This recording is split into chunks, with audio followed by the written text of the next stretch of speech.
The Week in Art is sponsored by Christie's. Visit christies.com to find out more about the world's leading auction house since 1766. Auction, private sales, online, art, anytime.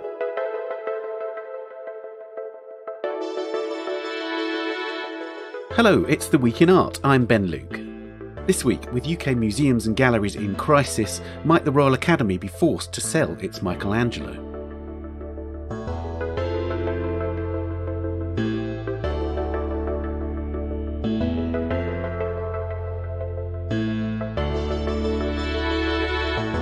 We look at the story that's emerged in recent days that some of the Royal Academicians, the artists and architects that run the Royal Academy, are suggesting selling the Taddei Tondo by Michelangelo to prevent huge job losses and keep the Royal Academy afloat. Also this week, Margaret Carrigan speaks to Legacy Russell, the author of a new book, Glitch Feminism, about how her ideas relate to the world of art. And in this episode's Work of the Week, Imma Ramos of the British Museum chooses a sculpture from the Tantra exhibition that opened at the museum this week. Before we begin, a reminder that you can read the Art newspaper anywhere, anytime with our iPhone and iPad app. Visit the App Store, search for the Art newspaper, and then you can install the free app. If you're a subscriber, all the app content is available as part of your subscription. Now, as we've heard before on this podcast, COVID-19 is wreaking havoc on museums across the world. And in Britain, where museum models have increasingly prioritised self-generated income, the lockdown and social distancing measures have prompted an unprecedented crisis in arts funding. The Royal Academy of Arts, which receives no public funding, is faced with a financial deficit of about £8 million, and RA staff have been warned that nearly half the employees, perhaps 150 people, face redundancy. Last weekend, the Observer newspaper in the UK reported that a small group of academicians, the artists and architects that effectively run the organisation, will argue that instead of cutting jobs, the Academy should consider selling the Taddei Tondo, a unique marble sculpture by Michelangelo. An RA spokeswoman said that the Royal Academy of Arts has no intention of selling any works in its collection, but the disquiet among academicians is real, and this is not the first time that the sale of the Tondo has been seen as a means of saving the Academy. I spoke to Alison Cole, the editor of the Art newspaper and the author of a book on the Tondo for the Royal Academy, and Bob and Roberta Smith, who's a Royal Academician and former Tate trustee, about the Tondo and the grim picture in UK arts funding. Alison, could we begin by just talking about what the Tondo is? Well, the Tondo means a circular composition, and this one is an unusually big Tondo in white marble.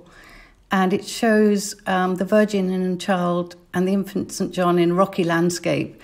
And it's carved by Michelangelo. And he made this along with another similar Tondo when he was in his late 20s. And he was blocking it out about the same time he was making the famous statue of David. And it's regarded as one of his most sort of intimate and lyrical works. It's unfinished, isn't it? It's unfinished, and that's part of the fascination because it shows his whole method, his technique, his experimental approach, from the sort of first idea to completion. So you've got all these layers of the artist's practice and the artist's thought. But what happened to it in its lifetime? I mean, did it languish unfinished in a studio somewhere, or was it actually given to the patron? Not at all. It was commissioned by a cloth merchant, a wealthy cloth merchant, Taddei, which is why it gets its name. And he wanted it for his house. He was a sort of new generation of young collectors, and he liked avant-garde. And even though it was unfinished, he hung it proudly on his walls. So what was Michelangelo's reputation at that moment? Was he the leading artist of that time, or was he a sort of young pretender? He was the leading artist of his time. He just worked on the David statue, and he, shortly after the Tondo, which is maybe why it was left unfinished, he was summoned to Rome to work for the Pope. But Leonardo was also creating a stir. He'd come back to Florence, and they were both working in competition with each other. So how did it find its way to London? That's an interesting story. It basically disappeared, and then it turned up in the possession of someone called Wicar, who was really the chief looting lieutenant for Napoleon. And he claimed that he'd got it still from the house of Taddei. And Sir George Beaumont, who was on a grand tour, came across it for sale and bought it from Wicar, and was terribly proud when he sort of hauled it back home and hung it in his home, where it became the chief talk of all the artists around the Royal Academy. Right. And we'll come on to the current artist of the Royal Academy in a moment with Bob. But can you tell me a bit about did it go into the Royal Academy collection quite soon after arriving in London? It did, because Sir George Beaumont died, sadly, quite soon after. And he expressed his wish that it should go to the Royal Academy. He was a Royal Academician and an amateur landscape painter. And he thought the Royal Academy artists could do with authentic models rather than just plaster casts. And his wife followed his wishes, and in 1830 it arrived at the Royal Academy. It was sent round in a cab for the cost of £1. And what about this lovely fact that we have a John Constable sketch? Seems to me emblematic of the esteem with which it was held at that time when it did arrive in London. Yes, very much so. It caused a lot of excitement. And Constable called it the most beautiful work in existence. How lovely. We'll come on to the current situation in a moment, but I just want to get a flavour, Bob. You're a Royal Academician today.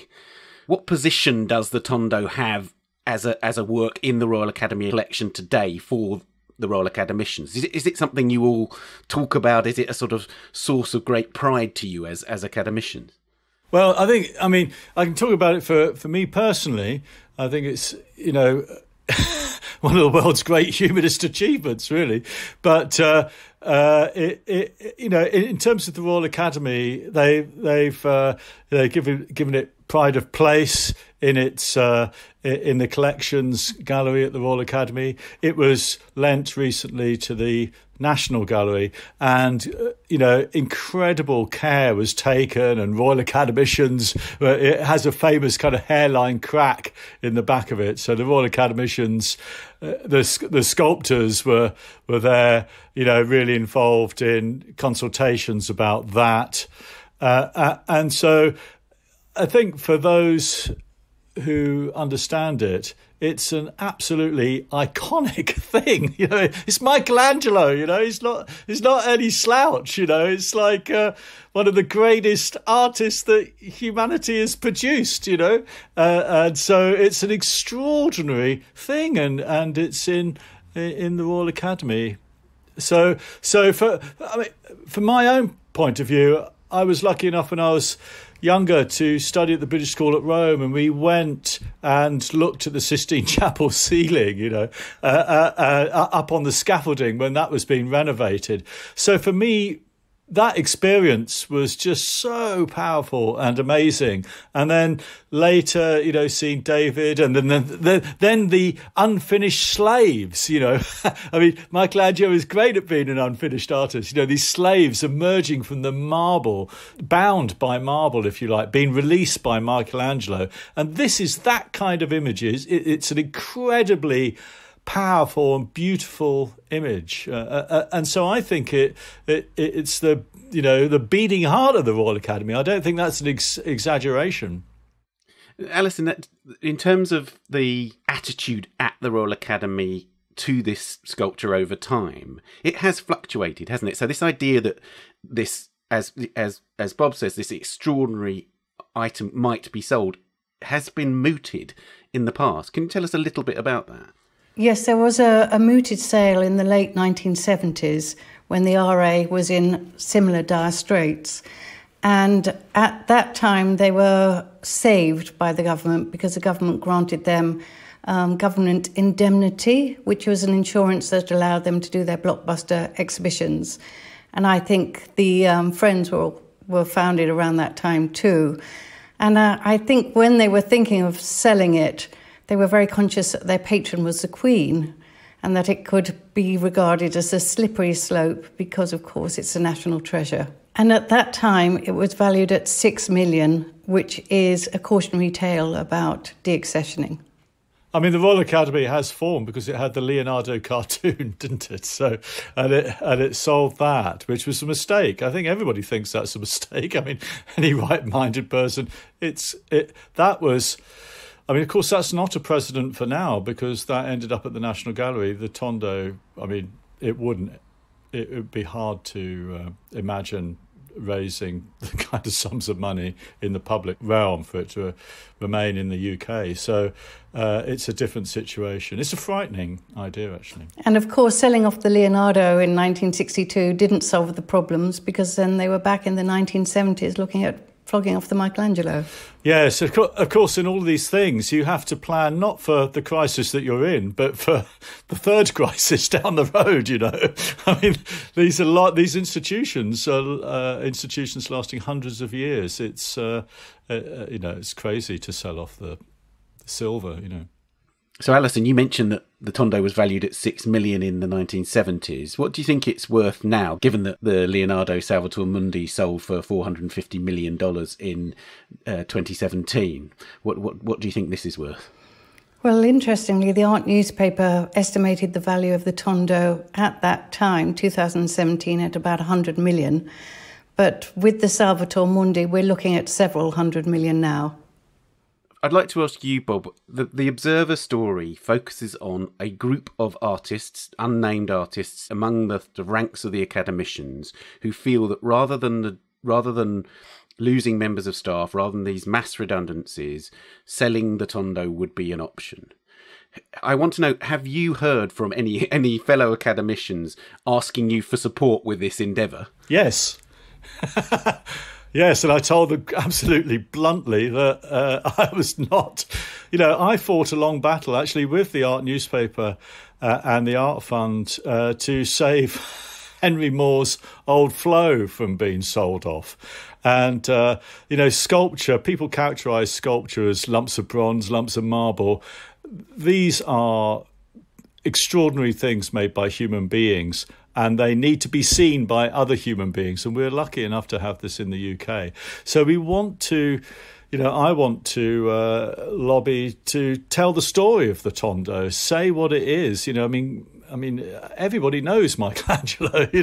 It's not it's not an obscure artist. So I pretty bluntly told them that was a daft idea, but they're well-meaning. That's the tricky thing. It's not. We're in a nightmare scenario. All of these museums, yesterday I saw that people were protesting outside Hampton Court because the royal palaces they don't want to, but they're considering laying off 150 people.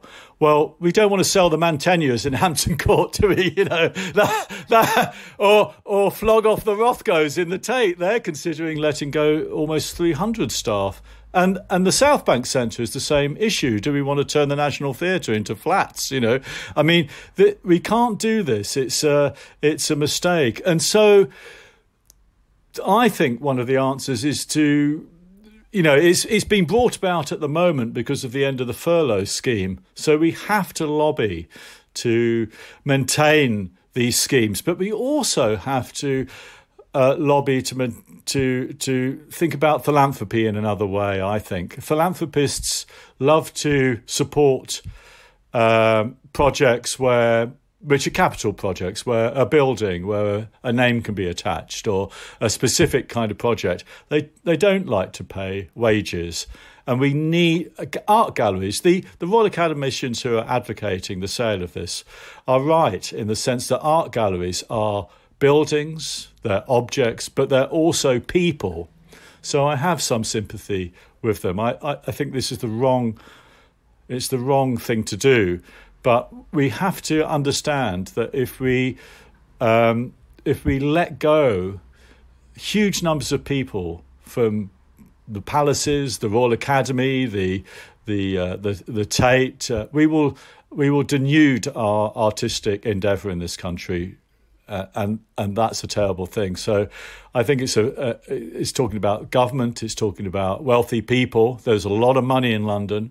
Let's try and get a new effort to think about paying some salaries out of that money. Can you give us a flavour of, the kinds of discussion? I mean, you've heard from this group among the Royal Academicians. The Academy itself has very strongly come out against the idea of selling, but can you? I'm not clear on what the kind of community of academicians is like in terms of, we know of the official committees, we know of the the overall body, but are there cliques within the academicians, if you like, who are sort of like-minded, who are who have certain agendas or who are lobbying for certain policies or whatever? Can you give us a sort of just a flavour, because it seems it's an amorphous mass in my mind, and I can't really. I'd like you to sort of nail a little bit of how it works among academicians. I mean, I think the Royal Academicians are, like all artists, really. If you try to get them together, it's like herding cats. I mean, they're all going off in all sorts of directions. They're all very well-meaning. I mean, I don't think there's a malign person amongst them who's trying to... the effort by these academicians is to secure the future of the Royal Academy. So they're thinking about the Royal Academy. So it's not that, but it's not that there's big arguments going on, but it's just that this understanding the future of the Royal Academy is dependent upon all sorts of things. Artists. Getting younger artists in there, making it lively, putting on extraordinary exhibitions.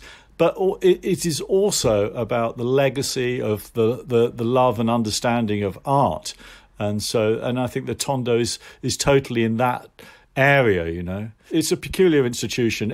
All the Royal Academicians, they're all, in a way, kind of small or large business people working away, trying to keep their own shtick going.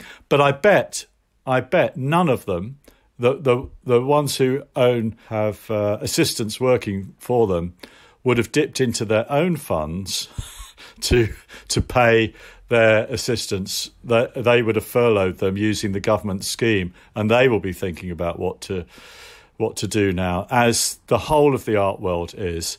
And it's a crisis. It really is a crisis, because the end of the furlough scheme means horrible, nasty decisions, or a new effort, a new art fund. We need a new effort to try and think about wages. Alison, you're working as we speak, putting an issue of the Art newspaper to bed, which is dominated actually by the crisis in UK institutions. What you will have been in touch with the DCMS over the last few months, asking them what's going on. Can you give us a sense of what the response from government is to the crisis? Do you feel they are doing enough? What are they doing, in fact? Well, they're obviously sympathetic, and there is a 1.57 billion emergency fund.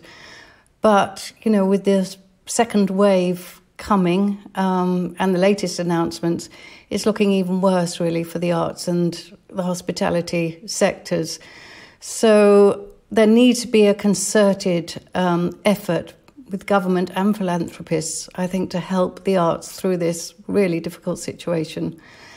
And, to consider selling off your greatest treasures at this time would be madness. It would set a very dangerous precedent, which I'm sure no other museums would want to follow.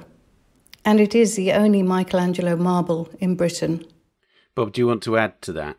Yeah, I just want to agree and just say that the Tondo is an extraordinary thing. We fought to save Old Flo. Old Flo is a similar kind of image in a way. It's a powerful image of a woman. Maybe Old Flo's kind of Madonna image. It's an incredibly powerful and beautiful thing.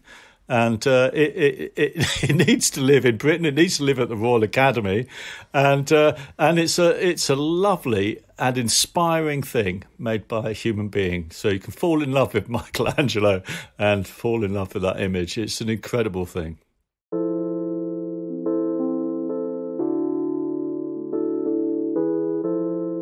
Okay, well, both of you, thank you very much, and let's see how the government responds. Thanks. Thank you.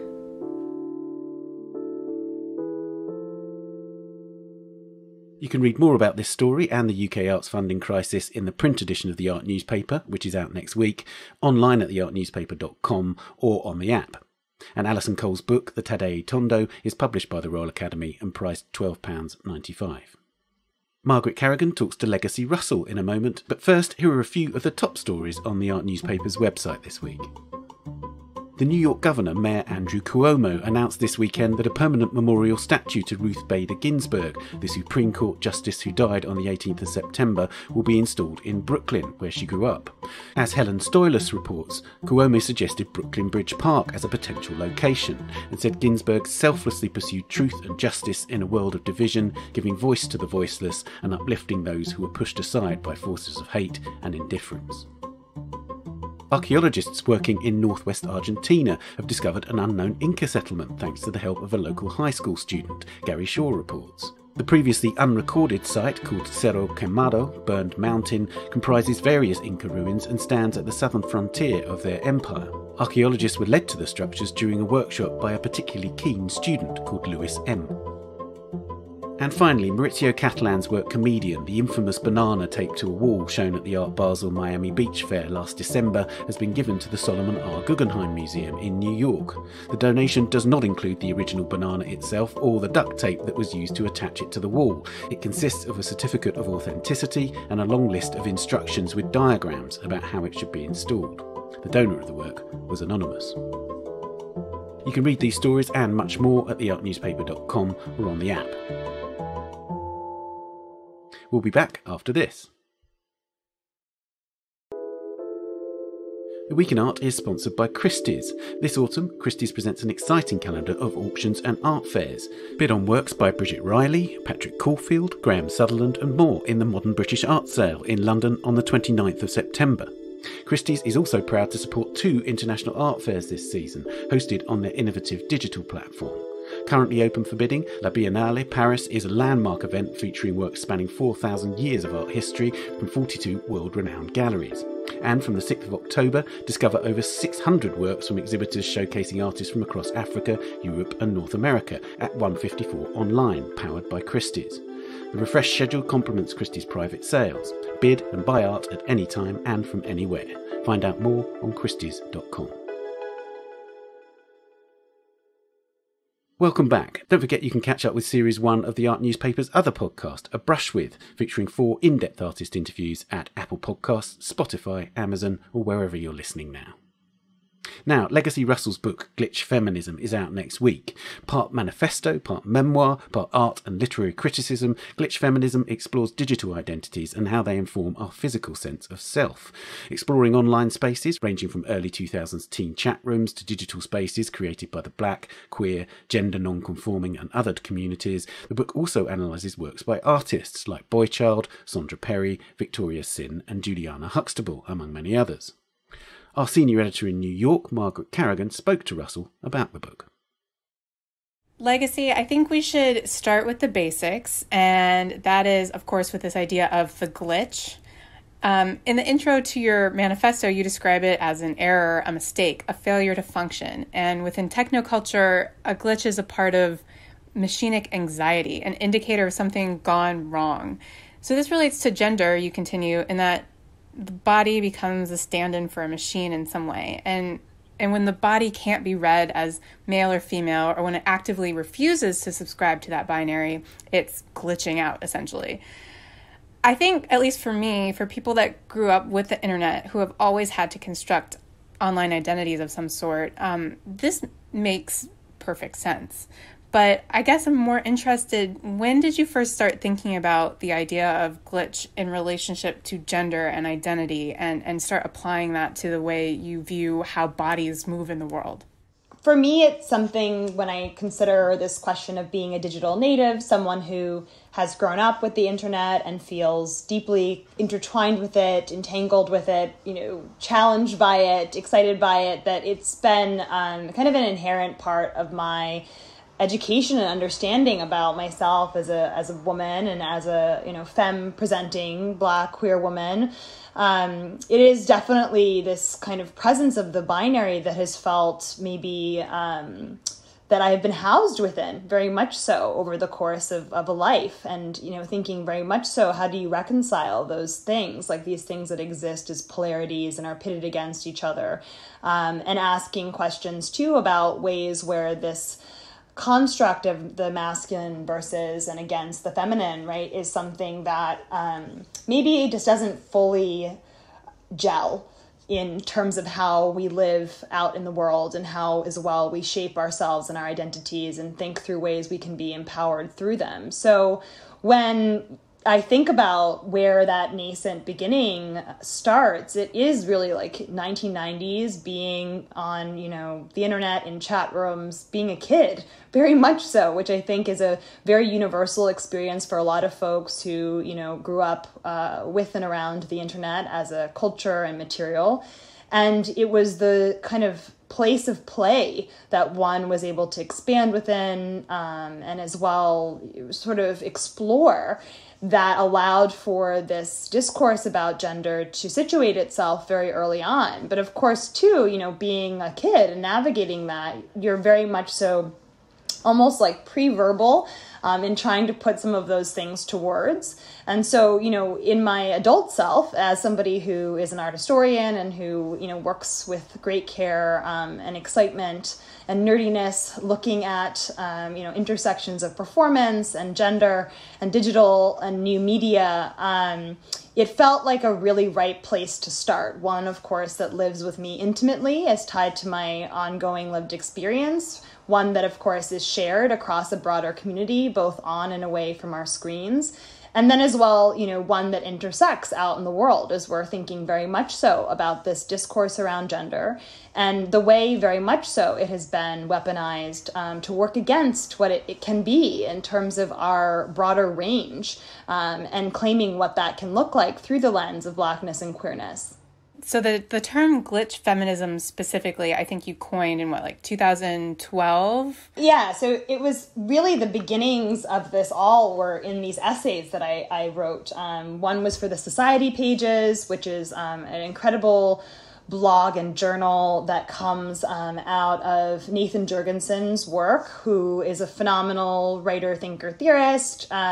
He began kind of thinking about this question of what he calls digital dualism around that same period of time. And so the question of digital dualism looks at this kind of fallacy, right, that says that, our lives as they exist on the internet actually are disconnected from and isolated from, they do not fully inform or maybe are not at all tethered to in any way our lives away from the screen. And that just isn't real. So, I remember in those early periods of time in conversation with Nathan as tied to the Society pages for that early essay, thinking very much so about, where I was. And at the time I was living in London, I was going to grad school, deep in this sort of seas of theory and thinking and asking questions about really too, and maybe this is something, where we can pivot to talk a little bit about the question of the manifesto, but, why is it that within the form of art history, as we are thinking about ways of decolonizing it, reshaping it, that these kind of strands of thought as tied to Black histories, feminist histories, queer theory, as they intersect, aspects of the language of that felt really alienating, that actually being within an institutional space and going to grad school, seeing that actually so much of a lived experience of Blackness and queerness and the way that it came into contact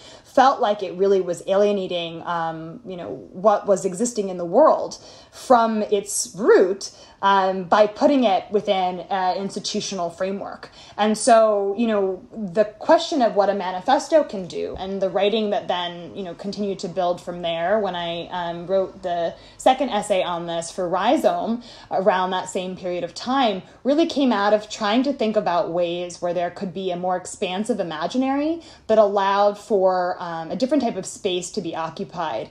And two, thinking about the form of the manifesto could perhaps be a little little outrageous, right? Because I think that part of the ambition of what radical change demands really is thinking through ways of pushing limits and challenging perhaps structures that feel almost impossible or too big to undo with very ambitious means. And so manifestos for me do that work. They allow us to dream super big and to make demands and to be uncompromising in those demands in a way that is really emancipatory and exciting and liberating. What's so interesting for me is that because you're talking about such big, boundless, limitless forms of understanding existing in the world, you use art within glitch feminism as a good litmus test for this expression of glitching, a kind of viewing device of sorts that reveals the experience of being interstitial within a reality, wherever that reality exists. And in this way, it's about, existing on the margins of a system, and even if embedded squarely within that system that is coding your life, which I think really comes to the fore in your discussion of, blackness and queerness. And you identify a number of artists, specifically artists of color and queer artists, whose practice or work speaks to this interstitiality. And I wondered if you could kind of walk us through some of those works that really spoke to you about what you identified as something as glitching. Yeah, I think that often when tasked with thinking about what a manifesto does, and especially thinking about glitch feminism and turning over in my head, why is it that art and the manifesto are living together in this text? Well, for me, on the one hand, it's purely my absolute love and adoration for, various creative mediums as they are expressed through digital material. Very much so someone who has a long and complicated and joyful relationship with art and contemporary art.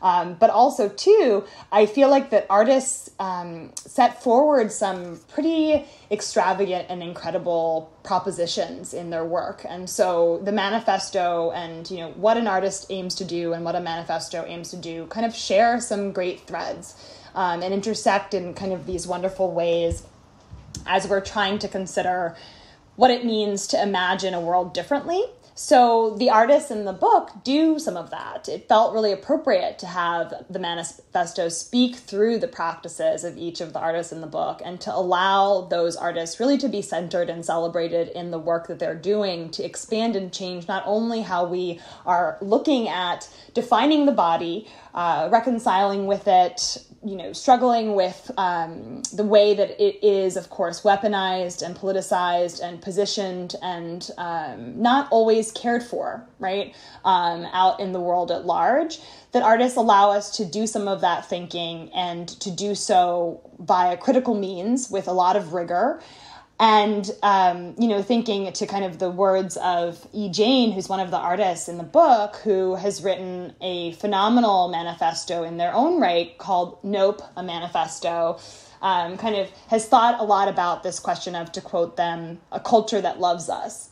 So the manifesto does that too. It thinks about a way of making space for that type of care. And, we think often about the personal being political when you talk about this, starting with maybe strands of a memoir that, are very much so embedded in my life experience. But it is appropriate and feels appropriate, too, to recognize that the sort of creative practices of each of these artists are deeply political. They're ones that are both political and personal and kind of allow for those things to be bound up within one another in all of the best ways. So, to talk about some of the artists in the book starts with Mark Aguiar, who is a late artist who has done, some incredible work, I think, in thinking about the way that the work has continued to travel and be so deeply impactful across so many different disciplines in the wake of the artist's passing. And so, with this work that, is these are the axes, which is a piece that starts the book off, it really sets forward some ambitions for what the book hopes to do too, and allows Mark to be center stage. My hope is that there is space for each of these artists to kind of hold court together.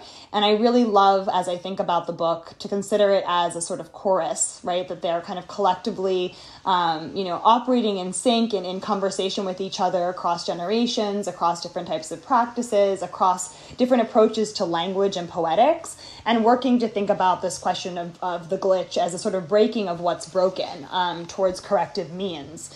So these are the axes that by Mark Aguard does that. It kind of allows us to think through what the redefinition of the body is, beginning with this statement that bodies are inherently valid. If we begin with that as a kind of assumption, right, we have to take a look and we zoom out and think about this question of culture that loves us. If, bodies are inherently valid, why is it that this sort of tension exists within the statement that E. Jane makes in noting that we need culture that loves us, right? Because we're seeing so many examples of where certain bodies have been privileged or protected over other bodies towards very problematic and violent means, right? So thinking about that has been really meaningful, and recognizing too that the book also, traverses different types of practice, ranging from performance to sculpture to thinking about, AR and VR. So, for example, the artist Boychild is a phenomenal performance artist. I felt very lucky to be in her presence as, I have seen her grow in her career, and every single time I've seen her perform, it's watching cybernetics come to life.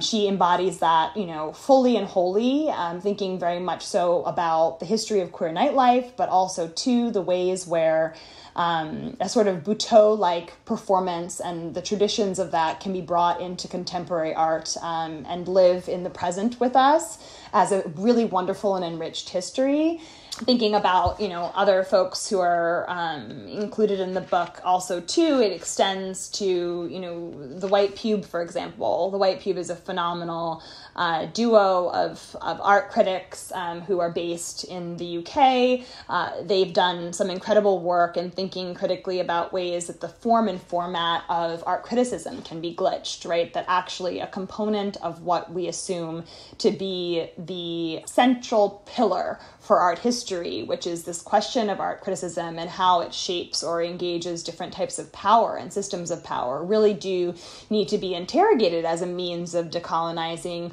art history more broadly, and thinking through other ways that people of color can be empowered to kind of find their own language, how their work in doing kind of critiques that exist and are presented through the internet as digital material and, are circulated within those spaces, places, and communities, right, allow us to perhaps reconsider what the audience is for art history and who is responsible for building those narratives and telling those stories. Absolutely. And that's something that I think is really valuable and really pressing right now with the kind of institutional reckoning that's accelerated over the past several months in light of recent protests. But that's obviously been going on for quite some time, this kind of need to decolonize the institutional framework in which we view art, whether that institution is a museum or art criticism or art history or anything like that. I wonder how you think about glitch as something that influences the way you approach your job as an artist and a curator, and how you can kind of reformat institutional narratives and how we represent art in different contexts to be more inclusive. Mm-hmm. I mean, I think it is a mantra, I have to say, and I feel like that this moment has brought to light the necessity of it even more, given that, I recognize that through the course of this present pandemic that a lot of institutions have really had some come to Jesus moments, for lack of a better term, trying to reconcile with the very complicated and real dynamics of what it means to be a museum with a capital M. And that actually that museums are not neutral sites. It is, by default, the nature of a museum space to be one that engages with questions of the academy and the canon, which are also by default rules, really, in terms of, who is kept in and not, and these questions of gatekeeping as a core component of what it means to exist through and as driven purely by institutional means. So it seems like, for me, that one of the primary takeaways of this present moment and, as well in terms of my long relationship with institutions, having worked at the Met and the Whitney and the Brooklyn Museum and, Creative Time and Studio Museum. So that, my relationship with institutions is one that goes deep and wide, right? Is really recognizing that the best institutions are constantly trying to glitch. They're constantly trying to think through ways to make sure that art lives actively in the world, right? And is not just housed behind white walls. I think that, that is a complicated and challenging thing to do actively as a mantra, especially at an institutional scale, given that museums sometimes we move slow. And, we can be at points resistant to change simply because, that is the reality of what a kind of institutional presence can mean. But I also feel incredibly optimistic in seeing, with the kind of thought leadership that has been, ongoing, speaking, at Studio Museum, but also, with our incredible peers, recognizing that this is work that, many folks are committed to, and that these conversations, as they continue to unfold, right, really force everyone to kind of look starkly in the mirror and to be thinking about, what history has brought us here, what the politics are of, collections and exhibitions, the fact that actually the act of making exhibitions, the question of being a curator, is all bound up with different questions of power dynamics, systems of power that actually, really do require constant redressing. So, I do feel that this question of, ways that can be possible really has to run deep in institutional spaces. It really is the task, I think, of this present generation and future generations, right, to be in collaboration deeply in kind of that co-conspiring with all the brilliance of these, incredible folks who are traversing institutional spaces, and as well those who are standing outside of it, right, and resistance and refusal of institutional spaces, which I think is an important conversation to be having. That, that how that loop works is one that, needs to be holistic. It needs to be centered on questions of care. And, as well, the sort of bedrock of what it means to be engaging with artists, right, is recognizing that artists are bodies. They are living and breathing. They, require something more than existing within a line item. And I think that we, as, within an institutional space, when we start thinking about what it means to exist in the process of sharing our exhibitions, having them circulate out in the world, it has to start with people first, and has to start with the acts of care, of the bodies that are living and breathing inside of the institutions, alongside of course, the objects.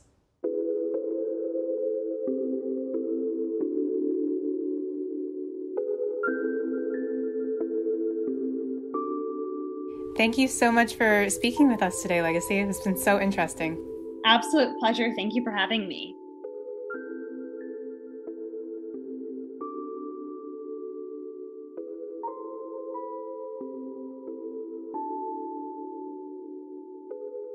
Glitch Feminism, a Manifesto by Legacy Russell, is published by Verso and costs £9.99 or $14.95. If you go to versobooks.com, it's available at 40% off worldwide until the end of September. And finally, it's time for Work of the Week. The exhibition Tantra, Enlightenment to Revolution has just opened at the British Museum in London, and its curator, Imma Ramos, has chosen to talk about a 19th century painted clay figure of the goddess Kali, one of the many highlights of the show. You can see an image of the work at theartnewspaper.com, click on the podcast link at the top of the page and look for this episode.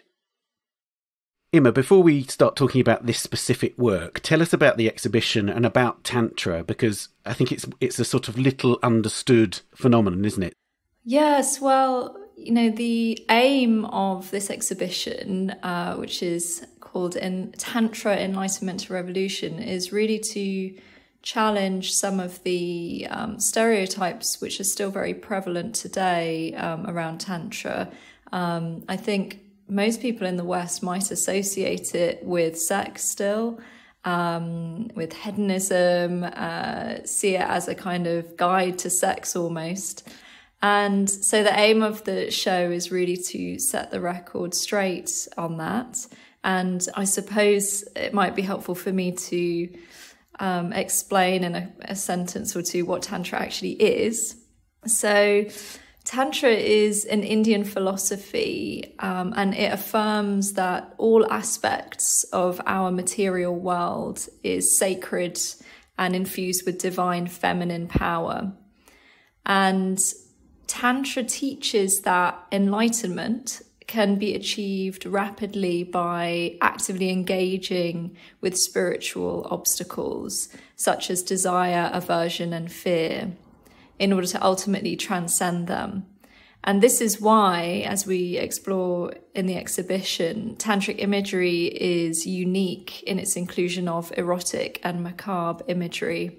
Right, so that is embodied in this work that you've chosen to talk about, right? Absolutely, yes. I thought this is a highlight of the exhibition, and it really does embody those ideas. So tell us about it. This is a philosophy that's 1,500 years old, right? But you've chosen a work which is actually relatively recent. Yes, so this dates to the 19th century, and we see the goddess Kali in this sculpture. The goddesses that Tantra inspired really challenged traditional models of womanhood as passive and docile, by expressing both destructive and maternal power. And we really see that through this clay sculpture of the tantric goddess Kali. She illustrates this tension between the maternal and the destructive perfectly. So throughout history, she has been both a protective mother and also a revolutionary icon for her devotees. She dates to the 19th century, and this sculpture was made in Bengal, and Bengal was an early center of Tantra. And images like this were made for the Kali Puja. The Kali Puja is one of the biggest festivals in the region. It's actually about to come up again this year, this autumn. And every year, clay sculptures of the goddess like this are still produced, just like this, to commemorate the occasion. And they're housed in temporary shrines which are set up on street corners, and devotees visit each one, providing Kali with offerings. And images of Kali like this are believed to become enlivened when they're ritually venerated in this way. Right, so tell us what's going on, because beneath Kali's feet appears to be a corpse, is that right? So that's a great question. So appears to be a corpse. So often tantric goddesses do stride over corpses, which are symbols of the ego that the goddesses help their devotees to transcend. But in this particular case, actually, Kali is shown striding over her husband, the god Shiva. So according to tantric belief, existence results from the erotic union between Shakti, who is embodied here by Kali, and Shiva as pure consciousness. Shiva is a really important god within tantric philosophy and practice.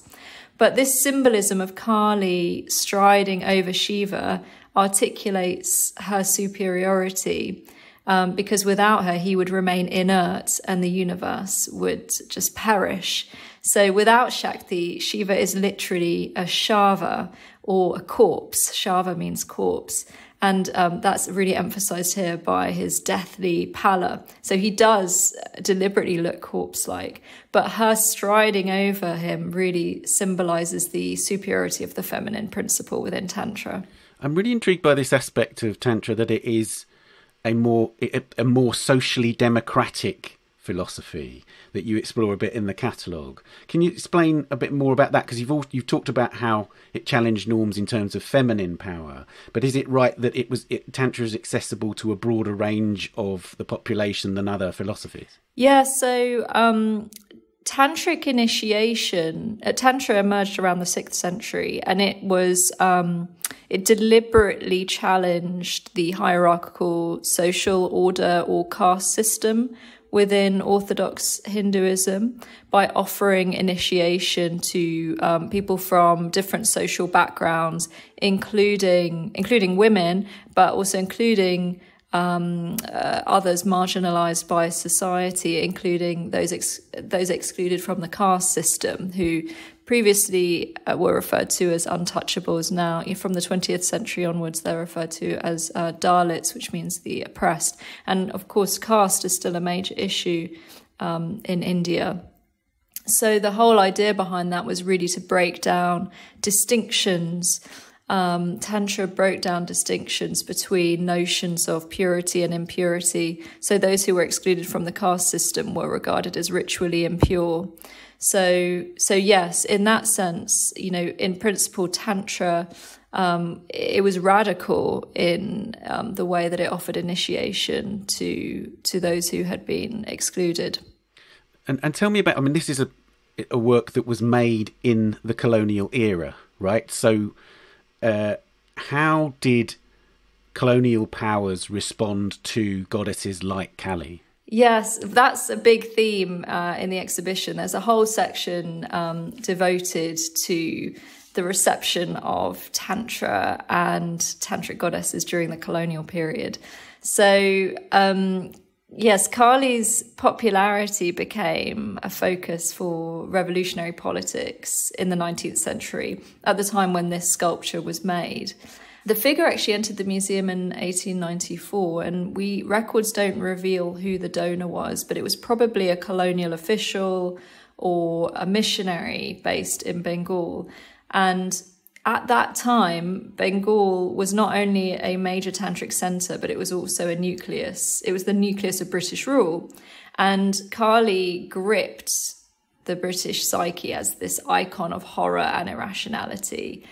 Colonial officials completely misunderstood her symbolism and assumed she was demonic. But what's really, really interesting, and it's the most exciting strand of the narrative in the show, that exploring the role of Kali during this period, is that Indian revolutionaries in Bengal effectively exploited those British fears and misconceptions of the goddess as this bloodthirsty demon mother, and they harnessed her as an anti-colonial symbol.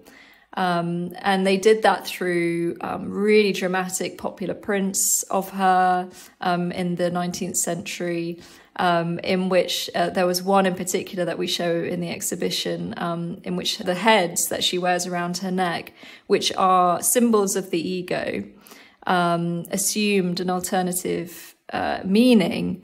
A colonial official at the time, this is in the late 19th century, described the image as featuring what appeared to be British-looking heads, and saw this as the prediction of the fall of the British Empire, and that led to its censorship. So there are some really fascinating instances of Kali, really being harnessed as this symbol of Mother India, rising up against her colonizers.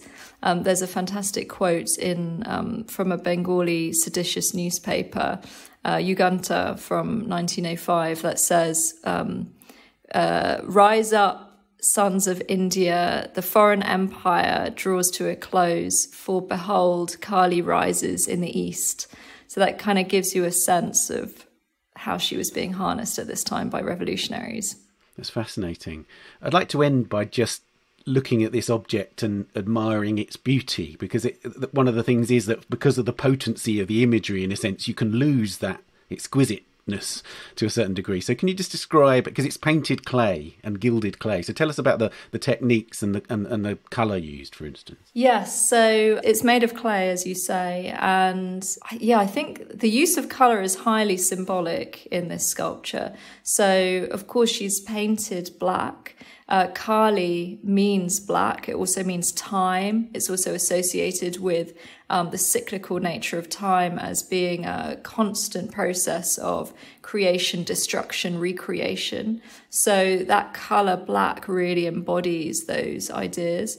The color red is also highly significant, of course, blood.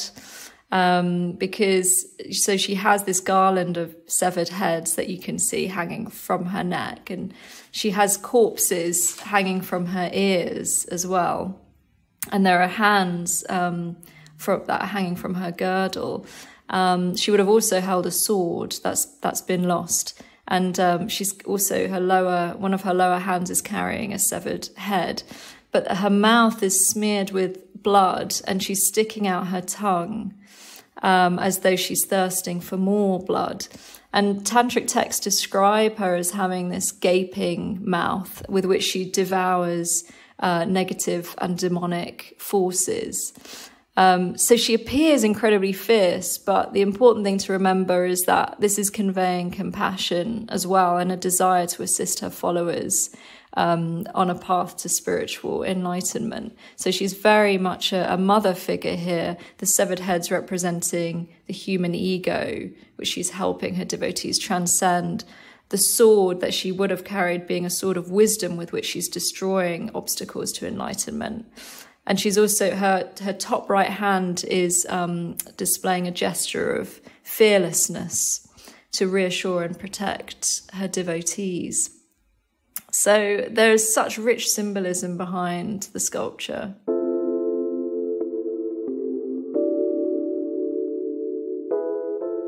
Well, thank you so much for telling us all about it. Thank you.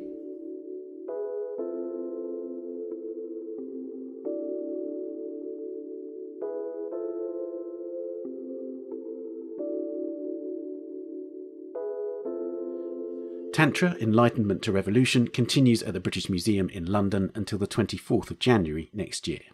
The catalogue, written by Imma Ramos and with stunning illustrations throughout, is £30.